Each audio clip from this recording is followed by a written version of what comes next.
सुप्रभात बच्चों, कैसे हैं आप सब। आशा करती हूँ आप सब अपने घरों में स्वस्थ तथा सुरक्षित होंगे और सुचारू रूप से अपनी पढ़ाई को, अपनी शिक्षा को जारी रखे हुए होंगे। तो चलिए बच्चों, आज का जो दोहा है, मैंने आपको जब एक कहानी सुनाई थी मित्रता के ऊपर, तब मैंने आपको इस दोहे की पंक्तियाँ कराई थी। आज देखिए, इसे ध्यान से देखिए और इसके अर्थ को जानिए। जिनके अतिमति सहज न आई, 63 कतहठ करत मिताई। कुपथ निवारे सुफत चलावा, गुण प्रकटे अवगुण दुरावा। अर्थात जिनके अति मति सहज न आई, जिनके स्वभाव में इस प्रकार की बुद्धि ना हो, 63 कतहठ करत मिताई, वे मूर्ख केवल जिद करके ही किसी से मित्रता करता है। कुपथ निवारे सुफत चलावा था, सच्चा मित्र गलत रास्ते पर जाने से रोककर सही रास्ते पर चलाता है।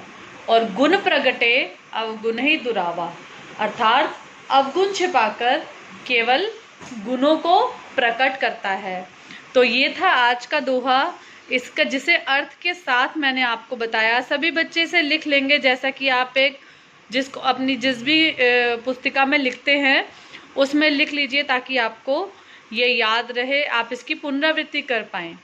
जिनके अतिमति सहज न आई, 63 कतहठ करत मिताई। कुपथ निवारी सुफत चलावा, गुण प्रकटे अवगुण दुरावा। एक अच्छे मित्र की पहचान बताते हुए ये बहुत अच्छी पंक्तियां हैं, जिन्हें आप मित्रता से संबंधित और अच्छे व्यक्तित्व से संबंधित किसी भी अनुच्छेद, निबंध, कहानी, कहीं पर भी आप इसका प्रयोग कर सकते हैं, परंतु तभी अगर आप इसका अर्थ जानते हैं। जैसे कि आप इसका अब अर्थ जानते हैं तो आप इनका प्रयोग कर सकते हैं। देखिए बच्चों, आपने कल पढ़ा था, क्रिया के जिस रूप से उसके होने या करने के समय का बोध हो उसे काल कहते हैं। काल के भेदों के अंतर्गत आपने भूतकाल पढ़ा, जिसमें सामान्य भूतकाल, आसन्न भूतकाल, पूर्ण भूतकाल, अपूर्ण भूतकाल, संदिग्ध भूतकाल तथा हेतुमंद भूतकाल के बारे में आपने विस्तार पूर्वक अध्ययन किया। आज हम पढ़ेंगे वर्तमान काल और भविष्यत काल। वर्तमान काल के 3 भेद, सामान्य वर्तमान काल, अपूर्ण वर्तमान काल और संदिग्ध वर्तमान काल। और फिर भविष्य काल के 2 भेद, सामान्य काल और संभाव्य काल। तो चलिए बच्चों, इनको समझते हैं और विस्तार पूर्वक इनका अध्ययन करते हैं।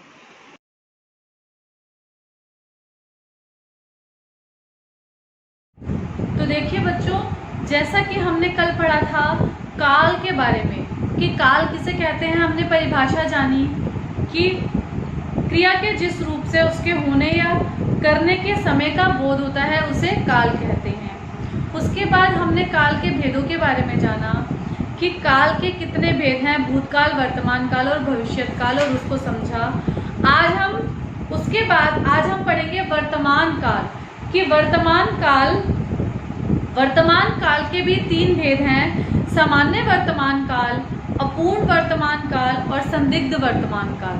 ठीक है, लेकिन उससे पहले आपको, जैसा कि आप जानते हैं, वर्तमान काल किसे कहते हैं, क्रिया के जिस रूप से उसके वर्तमान समय में होने का पता चलता है वह वर्तमान काल कहलाता है। इसके भेद देखिए, सामान्य वर्तमान काल, जो क्रिया वर्तमान काल देखिए, क्रिया के जिस रूप से उसके वर्तमान समय में होने का पता चलता है वह वर्तमान काल कहलाता है। आगे हम इसके भेदों के बारे में भी पढ़ेंगे। वर्तमान काल अर्थात वह समय जो अभी चल रहा है, हम जिस समय की बात कर रहे हैं जो अभी चल रहा है वह है वर्तमान काल। अब देखिए वर्तमान काल के भेद देखिए। सामान्य वर्तमान काल, जो क्रिया वर्तमान समय में सामान्य रूप से होती है वह सामान्य वर्तमान काल की क्रिया कहलाती है। अभिनव हर, जैसे आप उदाहरण देखिए, हम कोई भी उदाहरण ले सकते हैं पाठ्य पुस्तक का या पाठ्य पुस्तक से अलग भी। अभिनव हारमोनियम बजाता है, बच्चे पार्क में खेलते हैं, अध्यापिका कक्षा में पढ़ाती हैं, नमन सोता है। ये सारे क्या है, वर्तमान काल के उदाहरण हैं। नमन सो रहा है, शिक्षिका या अध्यापिका कक्षा में पढ़ा रही हैं, अभिनव हारमोनियम बजा रहा है, सुनील गाना गा रहा है। ये सारी क्रियाएं जो हैं वो वर्तमान काल में चल रही हैं। इन वाक्यों की क्रियाएं सामान्य वर्तमान काल की क्रियाएं हैं क्योंकि ये वर्तमान समय में सामान्य रूप से हो रही हैं। अपूर्ण वर्तमान काल, जो क्रिया वर्तमान में आरंभ हुई परंतु पूर्ण नहीं हुई। क्रिया आरंभ तो वर्तमान में हुई है लेकिन वो पूरी नहीं हुई, पूर्ण नहीं हुई, उसे हम अपूर्ण वर्तमान काल कहेंगे। कैसे? नकुल गाना गा रहा है, नकुल गाना गा रहा है, हलवाई मिठाई बना रहा है। वो बना रहा है, बना चुका नहीं है, मतलब वो काम पूरा हुआ नहीं है, वो अभी कर रहा है। इन वाक्य में क्रियाओं से यह पता चलता है कि काम शुरू हो गया है परंतु अभी पूर्ण नहीं हुआ है, बल्कि अभी भी चल रहा है। मतलब काम अभी भी चल रहा है, वो अपनी निरंतर गति से चल रहा है। अतः यह अपूर्ण वर्तमान काल की क्रियाएं हैं।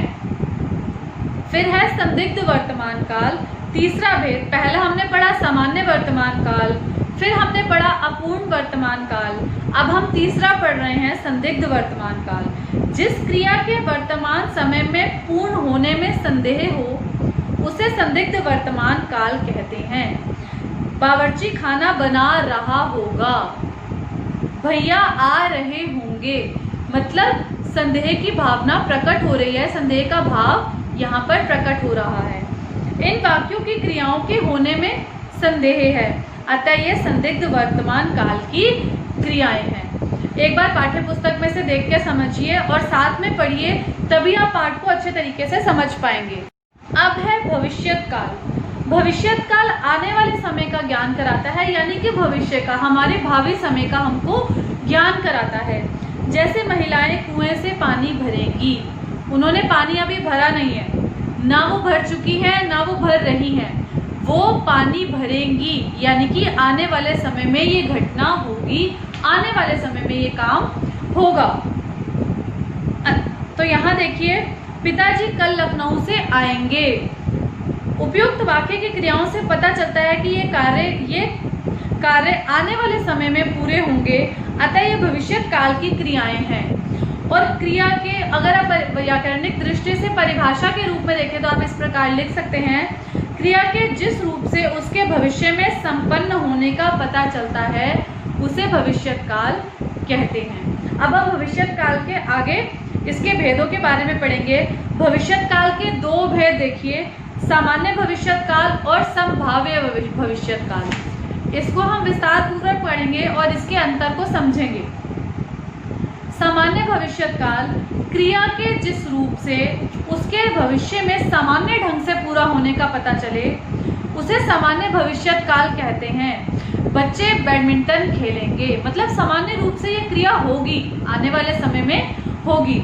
निखिल अखबार बेचेगा, ये भी क्रिया सामान्य रूप से होगी कि निखिल अखबार बेचेगा। इन वाक्यों की क्रियाएं भविष्य में सामान्य रूप से काम के होने की सूचना हमें दे रही हैं कि ये काम जो है वो सामान्य रूप से होंगे, अतः यह सामान्य भविष्यत काल की क्रियाएं हैं।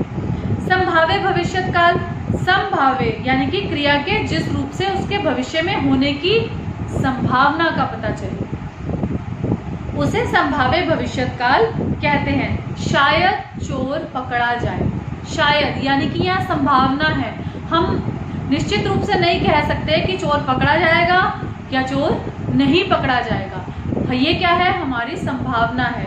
शायद चोर पकड़ा जाए। परीक्षा में शायद मुझे अच्छे अंक प्राप्त हो, ये भी क्या है, ये हमारी संभावना है कि शायद परीक्षा में मुझे अच्छे अंक प्राप्त हो।